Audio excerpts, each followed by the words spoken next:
Boas pessoal, bem-vindos a mais um vídeo neste canal e hoje vou-vos mostrar uma coleção muito pessoal para mim, mesmo muito pessoal, como muitas outras que já tenho mostrado aqui, que é a coleção da Abril. A coleção, neste caso não são os 12 fascículos, porque não tenho aqui os 12 fascículos, mas de 11 desses 12 fascículos da minissérie Secret Wars de 1986 da Abril. A série, na verdade, é de 1984, mas levou algum tempo até ser adaptada pela editora Abril. Uma adaptação que não reuniu o consenso de muita gente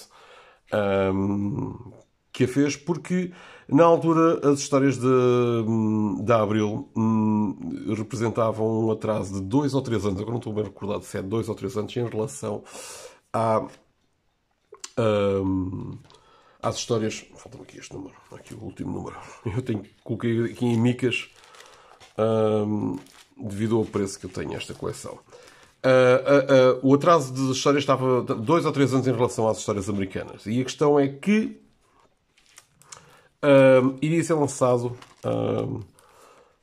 pela Gulliver uma linha de brinquedos que também foi lançada aqui em Portugal.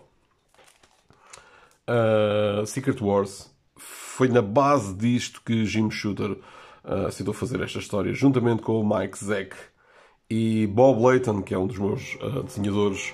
Ele, na verdade, é um arte finalista, mas ele é um desenhador fantástico, maravilhoso. Fez. A questão será exatamente esta versão da Abril. Eu, na altura, em miúdo, consegui arranjar, com uns trocos que tinha, esta revista aqui, esta em particular. Vou pôr aqui os... E foi assim que tive acesso a esta história. As primeiras 4 histórias traziam como brinde uns cromos, umas figurinhas que eram para cortar, muito porreiras. Já tinha existido estas coleções na Abril. Esta já era a terceira coleção que existia. Esta tem a diferença de colocar o logo dos personagens, não tanto estes aqui, mas como vão ver os outros, na capa. A história em si é talvez uma pedra basilar naquilo que eu conheço os personagens. A força do Hulk, a selvageria do Wolverine, a liderança do Capitão América e muitas outras coisas foram exploradas ao máximo nestas histórias. Na altura eu não consegui ler as partes todas da história, fiquei com a história incompleta. Depois, passado alguns anos, eu vou recuperar, todos nós recuperamos, as histórias na revista Teia do Aranha, não neste número em particular, por acaso que é um número bastante importante, porque é a morte da Gwen Stacy, mas eu penso que não estou enganado, no final dos anos 90, deixa eu ver isto, este aqui já não tinha data. No final dos anos 90, a revista Teia do Aranha mostra pela primeira vez na Abril a história como ela deveria ter sido colocada na Abril. Sem os cortes, sem as omissões. Porquê? Havia personagens como, por exemplo, a Vampira, Rogue ou a Capitã Marvel, que já faziam parte do universo Marvel nos Estados Unidos. No Brasil ainda isso não acontecia, Brasil e em Portugal, e então essas partes tiveram que ser omitidas. Muitas partes foram cortadas, essas duas personagens foram completamente apagadas da história, Capitã Marvel e a Vampira. Aqui está o quadro original, muito bom. Depois, já no século XXI, esta edição pela Levoar, finalmente vi toda a história como ela deveria ter sido vista naquela altura, em português de Portugal, com todas as prequelas, com todos os prólogos, incluindo alguns que tinham saído em outras revistas, e outros que nem sequer sabia que existiam. Este era o do Homem-Aranha, que está ali. Este do X-Men, eu acho que ele nem sequer saiu, porque o professor Xavier aqui já andava. E muitas outras coisas. Também há o do Tony Stark. Tony Stark, não, é o James Rhodes, que está dentro da armadura do Homem de Ferro, que eles na altura omitiram, que era o James Rhodes, porque ele na altura não era o Homem de Ferro. Assim como também a Mulher-Aranha que aparece aqui não é a Jessica Drew, essa é a primeira Mulher-Aranha. e uma série de alterações, muitas, múltiplas alterações, eles fizeram à história. No entanto, eu sempre gostei desta história, desta variante Secret Wars, e realmente foi uma experiência fantástica para mim estar a ler as duas variantes e ver o que eles tinham cortado, não só por causa destas questões de cronologia, mas também por falta de espaço. Houve pedaços da história que eles omitiram completamente, fazendo com que a história não fizesse sentido nenhum. Por exemplo, quando os vilões e os heróis aparecem em Battleworld, o Ultron vira-se contra os próprios vilões, como está aqui. E toda essa parte foi omitida da variante da Abril. Sabe-se lá porquê. Homem molecular, ele levita o Ultron até à face, até à frente de Galactus, e ele desliga-o simplesmente. Pronto, ponto final. Claro, obviamente. Andando mais para a frente, Destino vai para a sua... Destino vai à sua... volta à sua base e reativa o Ultron. Todo sentido. Exatamente, ele aqui faz exatamente a mesma coisa, mas não há nada explicado porque é que o Ultron estava desligado. Não fazendo sentido nenhum. Além de que é muito bonita as figurinhas que saíram na história. Eu gosto desta variante da história. Ela está toda decepada, está toda cortada a nível de cronologia. Aqui estavam então as primeiras figuras que saíam. Eu acho que cheguei a ver esta edição nas bancas, mas ela estava reservada para alguém, então não consegui comprá-la. O que eu estou a falar do logo dos personagens, aqui está o Thor, o logo do Magneto, do Tocha Humana, coisa, Senhor Fantástico, é este logo. As outras figurinhas que foram lançadas pela Abril não tinham isto nas outras edições. Há uma coleção que eu tenho apenas duas revistas com figuras, mas não tenho a caderneta ainda. Aqui, uma menção à grande saga que vinha por aí. E, sim, a saga era dedicada não só ao Brasil, mas também a Portugal. Eles não se esqueciam que estas revistas eram vendidas aqui. Eu acho engraçado, não me falha a memória, mas o Colossus aqui está exatamente com a fatiota, com o fato que ele tinha nas Guerras Secretas 2. É engraçado, mas logo na primeira ele tinham aproveitado material que já estava num ponto, na cronologia do tempo, muito mais avançado. Bom, a história é de 1984, lançada pela Abril em 1986, juntamente com a linha de brinquedos que foi lançado lá pela Gulliver. Cá, não faço a mínima ideia quem é que lançou, mas eu sei que cheguei com... sei que a Capitã Marvel estava aqui e estava aqui a Vampira, Rogue. Sei que cheguei a comprar... o Lockley também foi apagado. Cheguei a comprar 3 destas figuras, se não me engano foi o Homem-Aranha, Capitão América e Dr. Octopus. E infelizmente estes hoje em dia são altamente colecionáveis, sabe-se lá onde é que esses bonecos estão. Eu tinha muito jeito em colecionar, não tinha, destruía tudo. E aqui está a primeira parte. Bom, é só pelas figurinhas? Não, por acaso não está aqui no primeiro.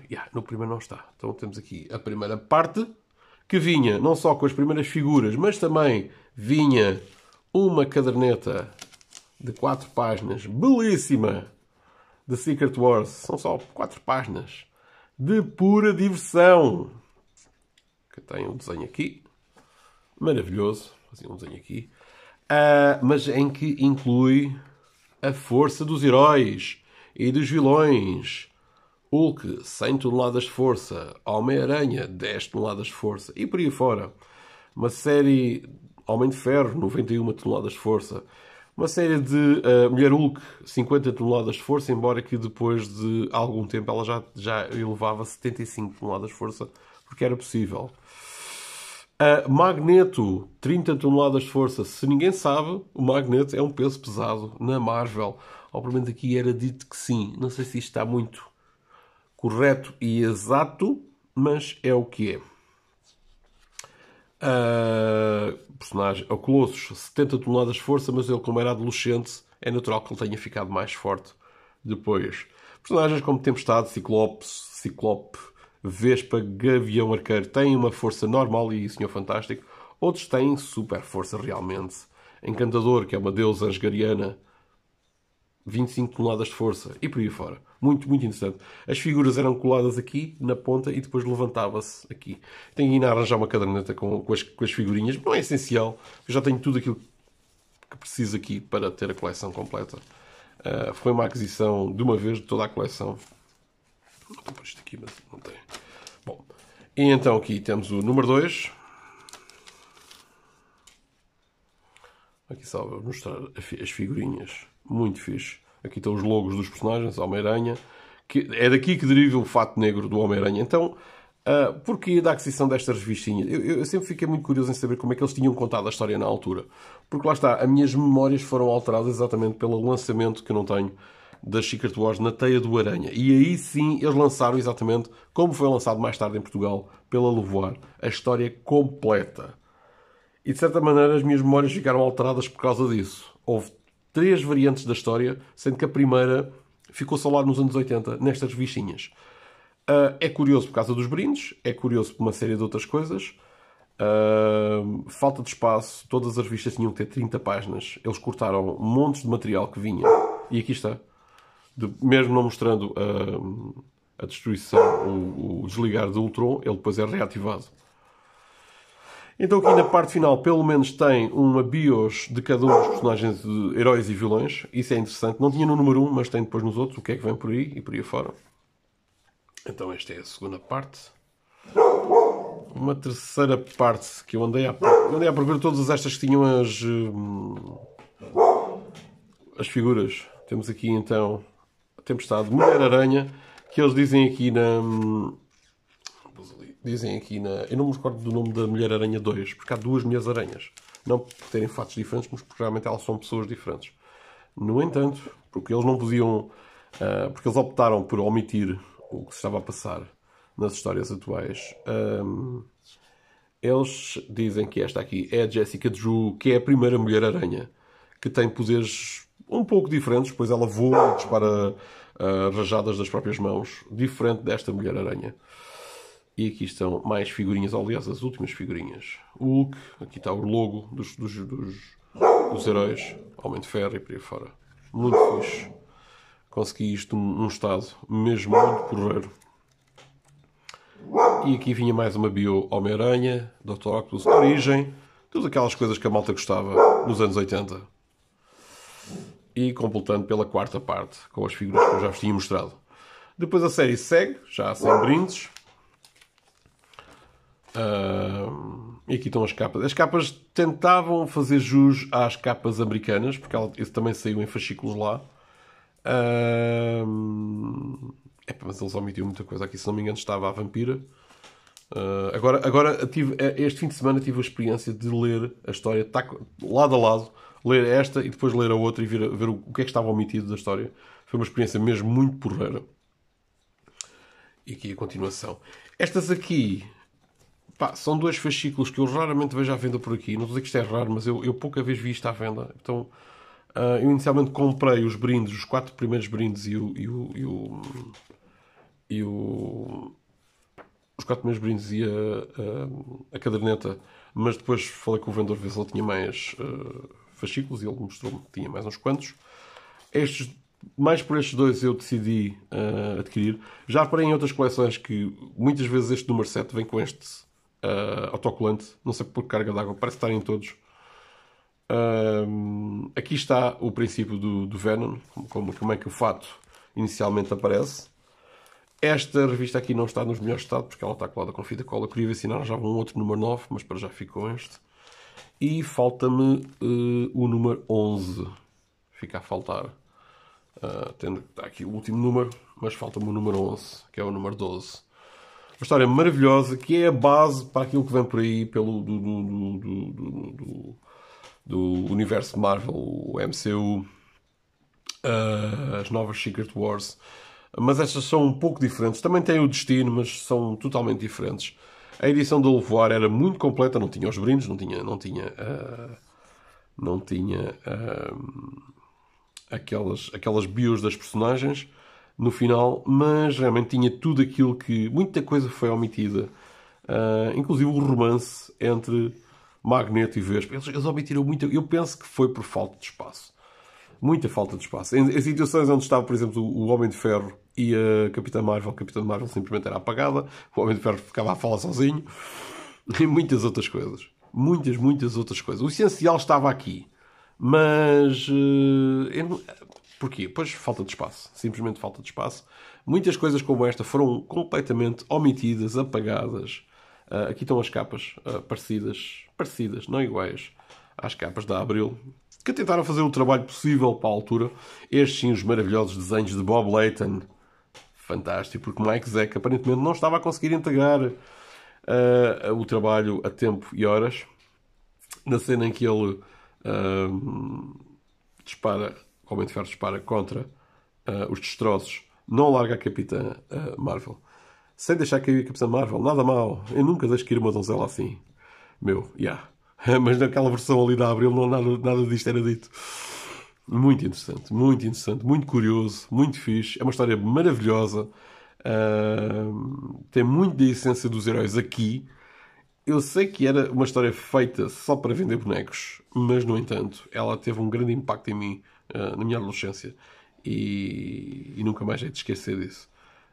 Sempre hei de recordar esta maravilhosa história. Agora que consegui a sua... aqui está a parte da vampira, também foi apagada. Agora aqui na sua variante original, pelo menos de espada, que foi feita pela Abril. Eles aqui incluem... aqui existe todo o material. Mas, no entanto, nevertheless, obviamente que a Abril tinha que ter qualquer coisa para que fizesse algum sentido estas alterações todas nos heróis. Então aqui, na última parte da história, aqui estão os bonecos da Gulliver. Sinceramente, não sei quem é que ela só foi aqui. Aqui na parte final, eles repetem um pouco daquilo, esta parte aqui está exata, repetem um bocado aquilo, os primeiros quadradinhos da conversa que Beyonder tem com eles. É verdade, esqueci-me de dizer a premissa de toda a história. A premissa de toda esta história é uma entidade chamada Beyonder que reúne uma série de heróis, não todos, uma série de vilões, não todos, num Battle World, num mundo criado por ele, e diz, luta entre si, e ao vencedor eu realizei todos os desejos. Uma batalha pelo prémio final começa, não sem antes de Dr. Destino perceber que o grande inimigo não eram os heróis ou os vilões, mas sim o próprio Beyonder, do qual ele queria e ansiava obter o poder. E ele consegue. É isso que é fantástico. Mas, nevertheless, as alterações feitas, então, em Secret Wars, tinham que ser desfeitas na própria edição da Abril. Porque ele não podia fazer o Homem-Aranha voltar com o fato negro e depois não haver fato negro. O Homem-Aranha continuava com o seu fato normal. Então eles aqui alteram algumas coisas que não estão na história original e o Homem-Aranha volta a ter o seu fato convencional. O professor Xavier volta a ser paraplégico. A Tempestade volta a ter a sua persona pacífica e o seu visual alterado. E, na verdade, muitos destes quadradinhos são do início da história. É muito engraçado ver esta variante. Como podem ver aqui, muitos destes quadradinhos são claramente do início da história. Ele a falar com os heróis. Muito fixe, muito fixe. Será sempre uma história que eu irei estimar nas minhas coleções. E finalmente consegui obtê-lo. Falta-me então obter aquele número 11 e o número 9 em melhor estado. E fica aqui uma sugestão, que leiam esta história. Esta edição da Levoar é uma das melhores opções possíveis, talvez. Pelo menos é a mais completa de todas, que recomendo vivamente a adquirirem. É 2012, aqui, 2012, edição 2012, em português de Portugal. Não tem as figurinhas, mas tem tudo aquilo que foi feito na sua versão original. Belíssima história, o papel de boa qualidade. E penso que encontram isto facilmente aí, cada álbum, não sei, ainda para aí por volta. Pelo menos para mim custou-me... isto na altura foi 9€, se não me engano, cada álbum. Mas obtém aqui uma história brutal. Assim, se ela é tão interessante como esta nova Secret Wars, ela não se chama Secret Wars 2 ou 3, é só Secret Wars, apagando completamente esta ahm, da existência. Ahm, Existiu uma Secret Wars 2 em que o Beyonder vem à Terra porque fica curioso com os heróis e depois há uma série de situações que acontece com ele. Ahm, e então, no novo milénio, eles fizeram uma terceira Secret Wars, será a terceira, então que existe um Battle World, mas não feito com pedaços de outros mundos, mas sim com pedaços de outras dimensões. Mundos paralelos, por aí fora. Tem um pouco a ver com isso. E aqui fica a minha review de Secret Wars, da história original. Muito interessante, muito curiosa, muito mais simples. Muita coisa foi retirada, mas também tornou a história bastante mais simples e acessível a crianças, pelo menos esse era o público que estava direcionado. E sempre viverá na minha memória como uma das melhores histórias que eu já li na minha adolescência. Até à próxima, pessoal.